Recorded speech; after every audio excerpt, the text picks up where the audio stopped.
आज के इस वीडियो लेक्चर में हम टाइप्स ऑफ एनिमेशन के बारे में बात करेंगे।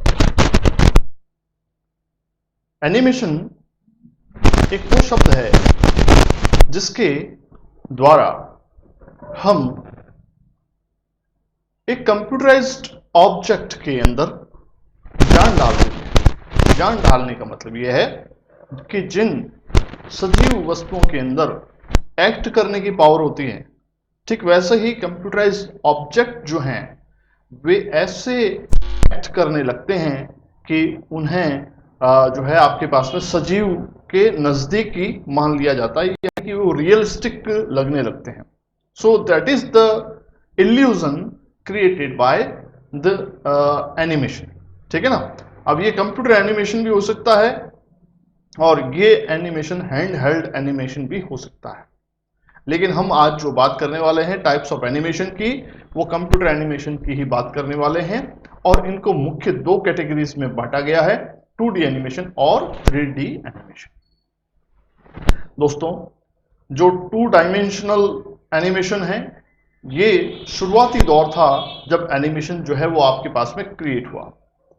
शुरुआत के जो कार्टून्स आप देखते थे उसके अंदर आपके पास में जो सेल्यूलॉइड्स के ऊपर ये डिजाइन होते थे, इस कारण से जो है ये केवल और केवल 2D एनिमेशन तक सीमित थे।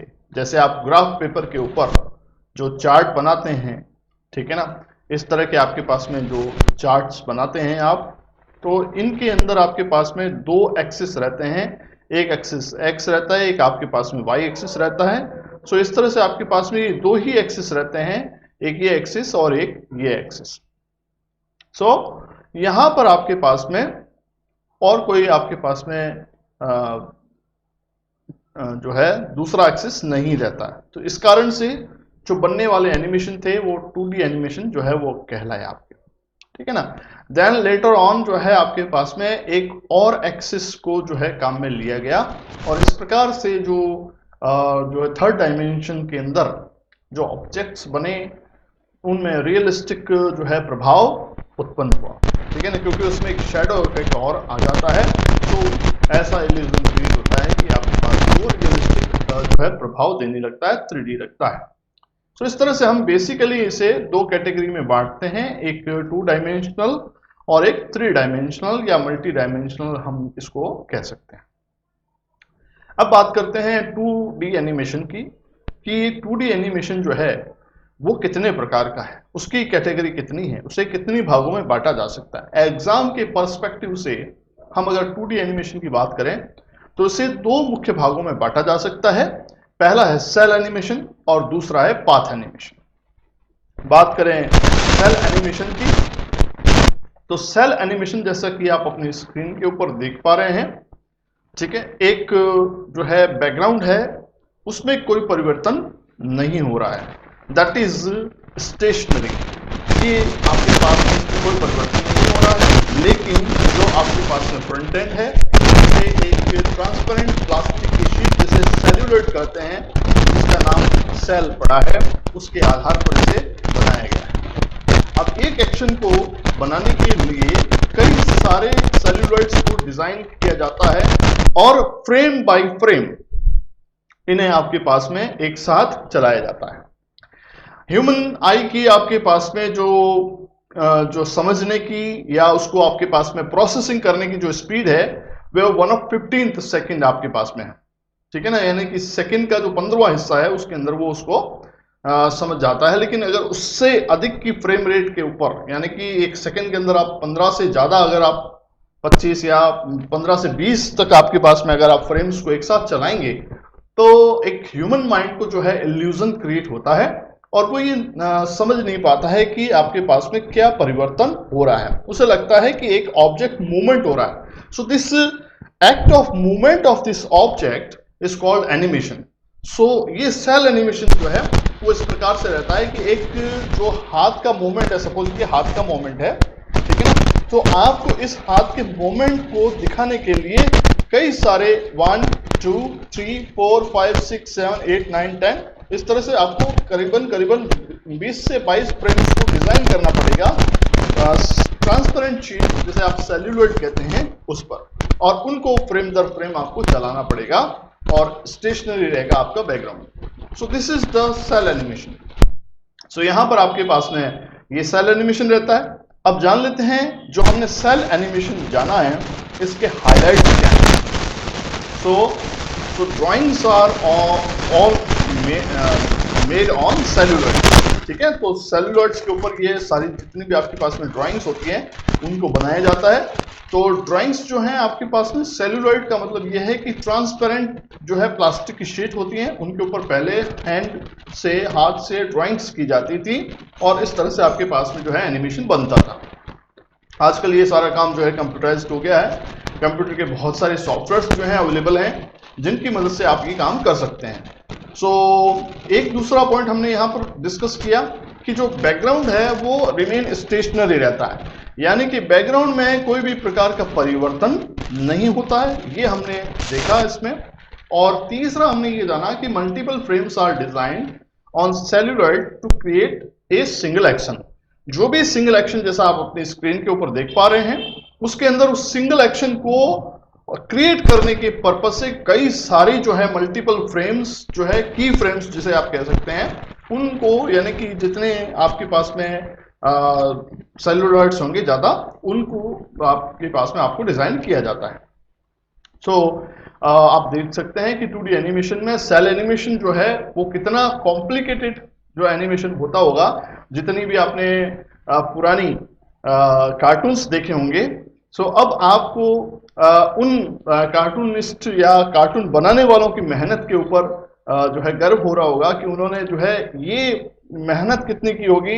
एक छोटी सी जो है 10 मिनट की या आधे घंटे की जो मूवी है या कोई आपके पास में शो है उसको बनाने के पर्पज से, है ना।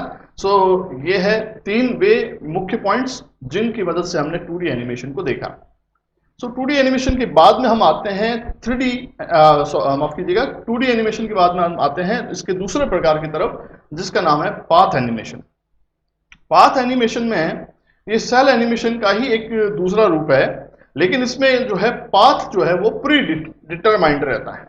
प्री डिटरमाइंड का मतलब यह है कि पहले से तय रहता है कि जो ऑब्जेक्ट है वो किस पाथ के अंदर मूवमेंट करेगा। अब ये प्री डिटरमाइंड पाथ जो है, या तो ये पाथ जो है आपके पास में एक स्ट्रेट लाइन हो सकती है, सीधी रेखा हो सकती है। तो ऑब्जेक्ट जो है, जैसे मान लीजिए कि ये ऑब्जेक्ट है, यहां से लेकर और मूवमेंट होता हुआ यहां पर आएगा, ठीक है। या फिर आपके पास में कई सारे कर्व का एक आपके पास में जो है कॉम्बिनेशन भी हो सकता है, जैसा कि आप अपनी स्क्रीन के ऊपर अभी आप देख पा रहे हैं। ये कर्व्स का आपके पास में एक पाथ जो है वो प्री डिटरमाइंड है जिसमें स्टेशनरी बैकग्राउंड है, बैकग्राउंड रिमेन सेम, उसमें कोई परिवर्तन नहीं हो रहा है। सो इस प्रकार के जो सेल एनिमेशन का जो दूसरा रूप है जिसमें पाथ प्री डिटरमाइंड रहता है, ये पाथ एनिमेशन कहलाता है। अब इसके अंदर 2 चीजें और हो सकती हैं कि मैं स्क्रीन को जो है आपके पास में क्लियर कर देता हूं, ठीक है। इसमें 2 चीजें और हो सकती हैं कि आपका जो ऑब्जेक्ट है वो रीसाइज भी हो सकता है, यानी कि वो एक पाथ में जो है आपके पास में मूवमेंट होता हुआ जो है साइज में इंक्रीजमेंट भी हो सकता है, या रीशेप भी हो सकता है कि आपके पास में जो सर्कल है वो आपके पास में चलता चलता आपके पास में ट्रायंगल भी बन जाए। तो इट मे बी पॉसिबल कि वो रीसाइज भी हो जाए और रीशेप भी हो जाए। तो दोनों ही चीजें आपके पास में जो है वो पॉसिबल है, ठीक है ना। सो ये चीजें को आपको ध्यान में रखना है। पाथ एनिमेशन में ज्यादा कोई फर्क नहीं है। आप ये पाथ एनिमेशन को जो है नॉर्मली पावरपॉइंट प्रेजेंटेशन के माध्यम से भी कर सकते हैं। जो भी ऑब्जेक्ट आप बनाएं तो उसके अंदर जब आप एनिमेशन इफेक्ट लगाते हैं तब आप उसमें पाथ एनिमेशन जो है वो देकर और किसी भी ऑब्जेक्ट को मूवमेंट करा सकते हैं। सो ये जो चीज आप देख पा रहे हैं ये पीपीटी में भी बनाई जा सकती है, माइक्रोसॉफ्ट के पावरपॉइंट प्रेजेंटेशन में भी बनाई जा सकती है। सो इट इज क्वाइट सिंपल, ठीक है ना, बड़ा मुश्किल काम नहीं है। लेकिन जो आपके पास में एनिमेशन के सॉफ्टवेयर्स जो आते हैं उनकी भी मदद से इनको बनाया जा सकता है। सो ज्यादा फर्क नहीं है। इसके की पॉइंट्स के ऊपर हम बात कर लें। सो 2D एनिमेशन के अंदर जो पाथ एनिमेशन जो दूसरा टाइप है उसके अंदर object moves on pre determined path, एक पहले से नियत यानी कि फिक्स्ड किए हुए पाथ पर मूवमेंट करता है। Background remain stationery, background same रहता है। ऑब्जेक्ट कैन बी रीशेप और रीसाइज्ड, या तो वो शेप में परिवर्तन होगा या फिर उसकी साइज में परिवर्तन हो सकता है। Some programs like motion tweening and shape tweening are allowed by some programs. कुछ ऐसे एनिमेशन बनाने के सॉफ्टवेयर्स अवेलेबल जो हैं वो ये रीसाइज या रीशेप करने के पर्पज से दो फैसिलिटीज देते हैं, एक तो मोशन ट्विनिंग और एक दूसरा है आपके पास में शेप ट्विनिंग। अब आते हैं हम बारी आपके पास में 3D एनिमेशन की। अपनी स्क्रीन के ऊपर आप एक छोटा सा ऑब्जेक्ट देख रहे हैं, ये 3D ऑब्जेक्ट है, ठीक है। इसमें एनिमेशन इफेक्ट तो नहीं है, लेकिन इससे आप अंदाज लगा सकते हैं कि जो आपके पास में 3 एक्सेस जैसा मैंने बताया थे आपको, एक्स वाई और जेड एक्सेस बताया था, तो इसके अंदर आप उस ऑब्जेक्ट की डेप्थ को भी महसूस कर पाएंगे। तो आपको लगेगा कि नहीं, ये ऑब्जेक्ट जो है थोड़ा सा सिमिलर है रियलिस्टिक के। तो यहां पर आपके पास में इस 3D एनिमेशन के अंदर ये 2D एनिमेशन से क्वाइट थोड़ा सा जो है आपके पास में डिफिकल्ट होता है। जो गेम आपके पास में जो डेवलपमेंट जो हुए 3D के, तब से आपके पास में 3D एनिमेशन जो है वो प्रचार में आना शुरू हुआ। So it is the foundation upon which multimedia 3D games and adventure titles are constructed. जो मल्टीमीडिया के जो गेम्स है 3D गेम्स और जो एडवेंचर टाइटल्स हैं उनको इसके ऊपर बनाया गया। Top selling product such as आपके पास में मिस्ट, एक नाम देता हूं यहां पर आपको जो है मिस्ट, ये नाम देता हूं आपको, ठीक है। और एक नाम और देता हूं आपको साथ में, सेवंथ गेस्ट, ठीक है, सेवंथ गेस्ट।